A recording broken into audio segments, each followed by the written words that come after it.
Welcome dear students. Today we will talk about mathematics of class 8, chapter 1st rational number and exercise 1D. So dear students, हमने exercise में question number 7 तक कर लिया था। अभी हम लोग क्वेश्चन नंबर 8 और क्वेश्चन नंबर 9 की बात करेंगे। तो देखिए इस एक्सरसाइज का क्वेश्चन नंबर 8 क्या कह रहा है। क्वेश्चन नंबर 8 कह रहा है name the property of multiplication in the following. तो यहाँ पर हमें प्रॉपर्टी को आइडेंटिफाई करना है, उसका नाम लिखना है। तो डियर स्टूडेंट्स, यहाँ अगर हम लोग क्वेश्चन नंबर 1 की बात करें तो देखिए लिख रहा है -15/8 इंटू -12/7 एंड -12/7 इंटू -15/8। तो देखिए ये क्या हो रहा है, ये कुछ और नहीं, a into B this is equal to B into A. तो ये कौन सी प्रॉपर्टी है? कम्यूटेटिव प्रॉपर्टी, जिसे ऑर्डर प्रॉपर्टी भी बोलते हैं। तो ये कौन सी प्रॉपर्टी है? Commutative property. ठीक है, तो लिख लेंगे। चलिए देखिए यहाँ पर क्या है, ये देखिए 3 नंबर हैं और 2 ब्रैकेट में पहले और फिर लास्ट वाले नंबर ब्रैकेट में है। तो ये कौन है प्रॉपर्टी? ये एसोसिएटिव प्रॉपर्टी है। कौन सी एसोसिएटिव प्रॉपर्टी है? इसी को ग्रुप प्रॉपर्टी भी बोलते हैं। तो होप यू आर अंडरस्टूड कि कैसे ये बता रहे हैं। इसके देखिए क्वेश्चन नंबर 3 में क्या बोला जा रहा है। ये कुछ नंबर हमारे पास है यहाँ पर, ये कुछ इस तरीके से -3/4 इंटू -5/6 प्लस 7/8। तो देखिए यहाँ पर ये -3/4 का मल्टीप्लिकेशन यहाँ भी हुआ और यहाँ भी हुआ। तो ये क्या है? मल्टीप्लिकेशन का डिस्ट्रीब्यूशन हो रहा है। तो ये कौन सी प्रॉपर्टी है? Distributive property. Distribution of multiplication over addition, distribution of multiplication over addition distributive property का एग्जाम्पल है। आइए देखिए ये क्या है, ये -16/9 into 1 this is equal to 1 into -16/9 this is equal to -16/9। तो ये क्या है? Existence of identity. ये मल्टीप्लिकेटिव आइडेंटिटी का प्रॉपर्टी है। और मल्टीप्लिकेटिव आइडेंटिटी क्या होती है? 1। ये यहाँ शो कर रहा है कि 1 से देखिए मल्टीप्लाई करें, चाहे लेफ्ट में चाहे राइट में, कोई फर्क नहीं पड़ने वाला है। ऐसे ही देखिए क्वेश्चन नंबर 5 की बात अगर हम लोग करें तो -11/15 and into -15/-11 and this is equal to क्या हो जा रहा है? देखिए यहाँ पर फिर मल्टीप्लाई करके 1। तो क्या है कि देखिए ये एक नंबर दूसरे नंबर का क्या है? Multiplicative inverse. मतलब ये जो सर्कल में है, सर्कल वाला नंबर, ये स्क्वायर वाले नंबर का क्या है? Multiplicative inverse. या स्क्वायर वाला नंबर सर्कल वाले का क्या है? Multiplicative inverse. और मल्टीप्लिकेटिव इन्वर्स को जब आपस में मल्टीप्लाई करते हैं तो वो क्या हो जाते हैं? मल्टीप्लिकेटिव आइडेंटिटी देते हैं। और देखिए ये existence of zero, property of zero बताया जा रहा है कि -7/5 को जब हम लोग मल्टीप्लाई करेंगे, ये देखिए ये 5th में क्या लिखेंगे? Multiplicative inverse. ठीक है, मल्टीप्लिकेटिव इन्वर्स लिखेंगे। और ये क्या है? -7/5 को 0 से मल्टीप्लाई किया तो क्या हो गया? 0। ये क्या है? प्रॉपर्टी ऑफ जीरो, जीरो की प्रॉपर्टी है। ऐसे ही देखिए क्वेश्चन नंबर 9 में क्या है? Fill in the blanks, fill ups. Question number 1 हमसे क्या कह रहा है? Product of rational number and its reciprocal is, हमेशा क्या होगा? मल्टीप्लिकेटिव आइडेंटिटी मतलब 1 होगा। ठीक है। जीरो हैज़ नो रिसिप्रोकल मतलब क्या? जीरो हैज़ नो रिसिप्रोकल मतलब उसका रिसिप्रोकल क्या होता है? नॉट डिफाइन होता है। इनफाइनाइट जिसे नॉट डिफाइन कह देते हैं ना। अगर ये 0 है, 0/, मान लो 6 है, तो क्या इसको 6/0 लिख सकते हैं? तो ये तो पॉसिबल होता ही नहीं ना, तो नॉट डिफाइन। तो मतलब यहाँ पर क्या लिख देंगे? No reciprocal. Okay, the number this and this are their own reciprocal. तो मतलब यहाँ पर अब हमें कुछ नंबर लिखना है जो कि दोनों एक दूसरे के खुद के क्या हों? रिसिप्रोकल हों। क्वेश्चन नंबर 3 में तो अब मान लेते हैं नंबर 2 एंड 1/2, 2 एंड 1/2, या कोई और नंबर लिख ले 5/6 एंड 6/5, 6/5। ये दोनों एक दूसरे के क्या है? रिसिप्रोकल। और इनको आपस में मल्टीप्लाई करेंगे तो दे विल गेट 1 और the product will be the 1। देखिए 4th question, 0 is a reciprocal of any number. 0 is a reciprocal of any number. तो 0 किसी नंबर का रिसिप्रोकल हो सकता है। तो 0 किसी नंबर का रिसिप्रोकल हो सकता है। देखिए अगर 0 किसी नंबर का रिसिप्रोकल होगा तो उस नंबर का रिसिप्रोकल 0 होगा और जीरो का रेसिप्रोकल वो नंबर होगा। अब जीरो का रेसिप्रोकल जब डिफाइन नहीं है तो फिर किसी भी नंबर का रेसिप्रोकल जीरो हो ही नहीं सकता। Okay, the reciprocal A is 1/a, reciprocal of A is 1/a। इसके बाद है क्वेश्चन नंबर 5 का। क्वेश्चन नंबर 6 अगर बात करें, बोल रहा है रेसिप्रोकल ऑफ 1/a, तो क्या हो जाएगा a। इसके बाद क्वेश्चन नंबर 7 की बात करें तो क्वेश्चन नंबर 7 क्या कह रहा है, reciprocal of a positive rational number is positive. Positive का रेशनल नंबर क्या होता है, पॉजिटिव रेशनल नंबर, ठीक है। और reciprocal of negative rational number is negative. 8 क्या है, reciprocal of negative rational number is negative rational number. तो नेगेटिव रेशनल नंबर का रेसिप्रोकल नेगेटिव होता है। Hope you are very understood. Okay students, let's come up to the exercise 1E। Exercise 1E की बात करें तो यहाँ क्वेश्चन नंबर 1 हमसे क्या बोला जा रहा है, question number 1, simplify the following. देखिए सिंप्लीफाई फॉलोइंग में यहाँ टोटल 6 क्वेश्चन है। क्वेश्चन नंबर 1 के 6 पार्ट हैं। तो मैं पहले यहाँ क्वेश्चन नंबर 1 की बात करता हूँ, फिर उसके बाद एक क्वेश्चन और बताऊँगा, then after we will move to the question number 2, then after we will move to the question number 3। And इस लेक्चर में हम लोग सिर्फ 3 क्वेश्चन की बात करेंगे। तो देखिए ये 4/9 डिवाइडेड बाई -5/12।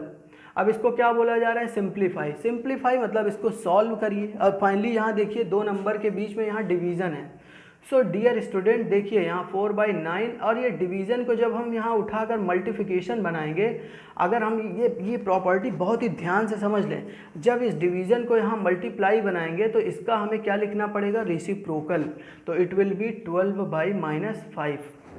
मतलब जब डिवीज़न का साइन मल्टीप्लाई बना देते हैं तो जो डिवीज़न के बाद जो नंबर होता है उसका क्या लिखना पड़ता है, रेसिप्रोकल। तो देखिए इस -5/12 का रेसिप्रोकल कितना हो जाएगा, 12/-5। अब इसको सॉल्व आउट कर लेते हैं। तो देखिए ये कुछ कटेगा क्या इसमें, तो 3 3 जा 9 एंड 3 4 जा 12। और कोई नंबर यहाँ कट रहा है नहीं। तो जो ऊपर ऊपर मल्टीप्लाई हो रहा है मल्टीप्लाई करो, नीचे नीचे मल्टीप्लाई करो एंड रखो और इंजॉय करो। तो 4 4 जा 16 अपान 3 5 जा 15 -15। तो फाइनली ये इतना हो गया। इसको अगर होल में लिखें तो ये हो जाएगा -1/1/15 and this will be the answer. बिल्कुल सिंपल है question.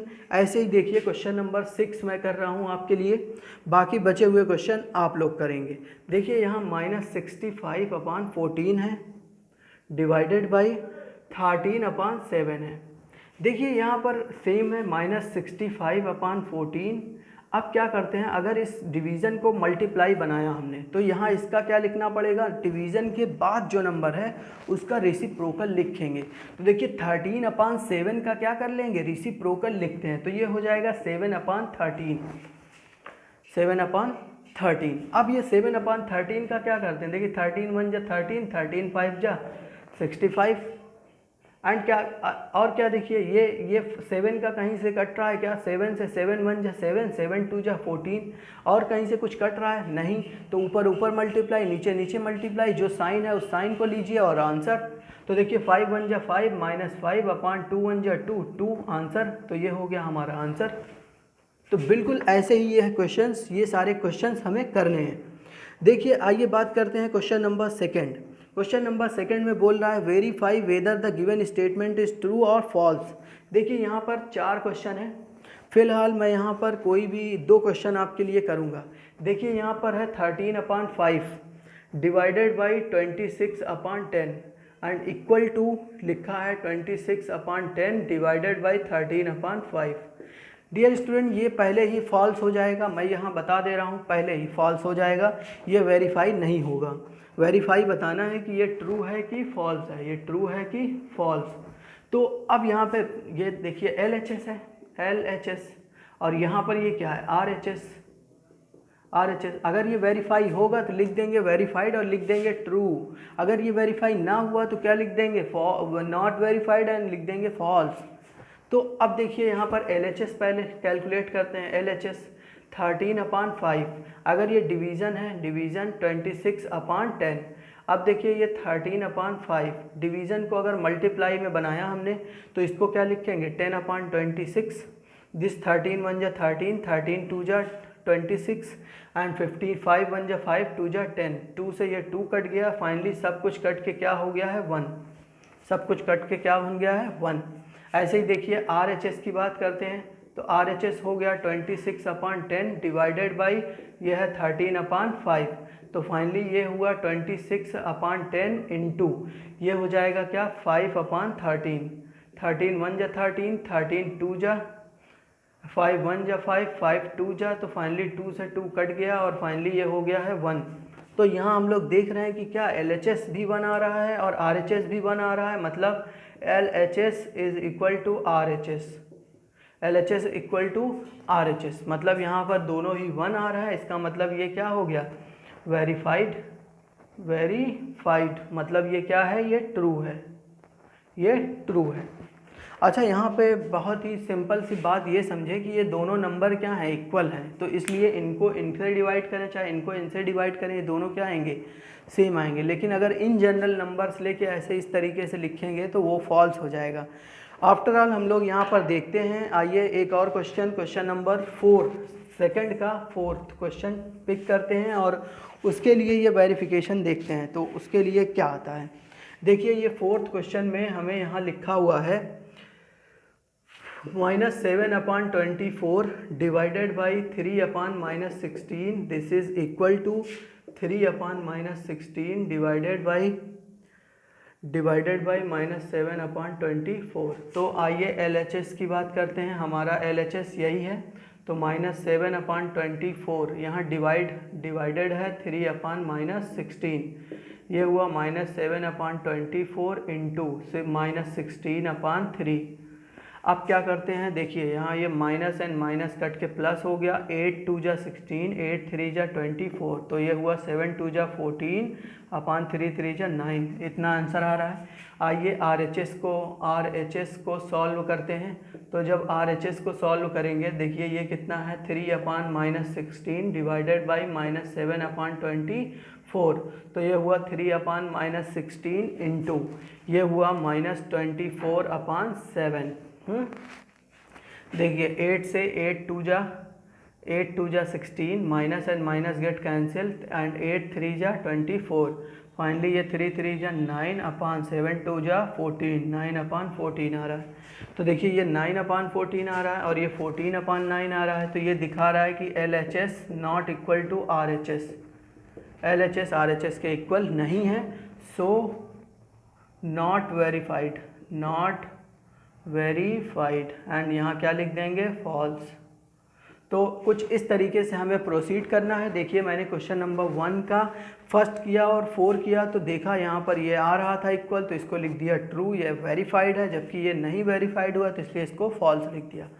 Hope you are very understood about it. आइए क्वेश्चन नंबर 3 की बात करते हैं। देखिए क्वेश्चन नंबर 3 हमसे क्या कह रहा है, तो अगर हम लोग यहाँ क्वेश्चन नंबर 3 की बात करें तो क्वेश्चन नंबर 3 देखिए कह रहा है verify the whether the given statement is true और नॉट। यहाँ पर एसोसिएटिव प्रॉपर्टी को ट्रू एंड फॉल्स चेक करना है। तो यहाँ पर मैं सबसे पहले आपसे क्वेश्चन नंबर 1 ये लिख देता हूँ। ये देखिए है 5/9 divided by 1/3 bracket close and divided by 5/9 and this will be equal to 5/9 divided by 1/3 divided by 5/2। तो देखिए पहले ये हमारा है LHS, ये है LHS एंड ये है हमारा RHS। तो पहले LHS सॉल्व करते हैं। देखिए LHS में क्या हो गया, ब्रैकेट पहले सॉल्व होगा। देखिए दिस 5/9 और ये मल्टीप्लाई जब डिवाइड मल्टीप्लाई में बदलेगा तो इट विल बी 3/1, हाँ, एंड डिवाइडेड बाई 5/9 ये हो गया। इनको देखिए यहाँ ये सॉल्व करेंगे तो देखिए ये 3 1 जा 3 एंड 3 3 जा 9, तो ये हो गया क्या 5/3 एंड डिवाइडेड बाई क्या हुआ 5/9। इनको अगर 5/3 एंड ये इसको मल्टीप्लाई में चेंज किया तो 9/5, 5 से ये 5 कट जाएगा, 3 1 जा 3, 3 3 जा 9, तो फाइनली आ गया कितना 3। तो LHS की वैल्यू कितना आई है 3। चलिए आइए RHS निकालते हैं। तो देखिए RHS की वैल्यू हो जा रही है 5/9 डिवाइडेड बाई यहाँ हो गया ये 1/3, यहाँ मल्टीप्लाई में करेंगे तो ये 2/5 हो जाएगा। ओके, तो फाइनली अब यहाँ हम लोग देख पा रहे हैं 5/9 डिवाइडेड बाई ये हो गया 2 1 जा 2, 5 3 जा 15, तो फाइनली अब ये हुआ 5/9 एंड डिवाइड का जब मल्टीप्लाई में चेंज करेंगे तो 15/2 होगा, 15/2। तो अब देखिए ये ऊपर नीचे कुछ डिवाइड हो नहीं रहा है, तो बल्कि ये 3 से कटेगा, 3 3 जा 9 एंड 3 5 जा 15, 5 5 जा देखिए ऊपर 5 5 जा 25 अपॉन 3 2 जा 6, 25/6। देखिए ये कितना आ रहा है 3 और ये कितना आ रहा है 25/6। तो मतलब यहाँ पर हम कह सकते हैं LHS not equal to RHS, so false. ये क्या हो गया, false, not verified and false. तो बिल्कुल ऐसे ही आपको प्रोसीड करना है और क्वेश्चन नंबर 3 को अच्छे से करना है। Okay, hope you are very understood and you are getting my point. Thanks for watching.